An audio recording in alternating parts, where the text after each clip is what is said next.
এই সিজনে এটা লাস্ট বিয়েবাড়ি। তো বিয়েবাড়িতে ঢুকেই ১ম স্টার্টারে দেখলাম চিকেন পকোড়া দিচ্ছে আর ফুচকা দিচ্ছে। সেখান থেকে চিকেন পকোড়া টেস্ট করে নিলাম আর ফুচকা খেয়ে নিলাম।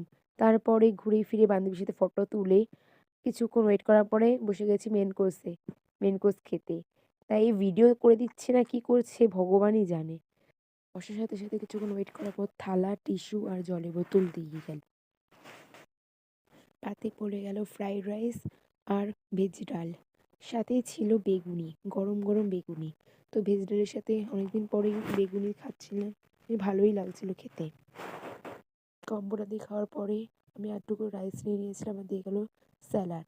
আর আজকে ষষ্ঠবার চিকেন কষা পড়ে গেল পাতে।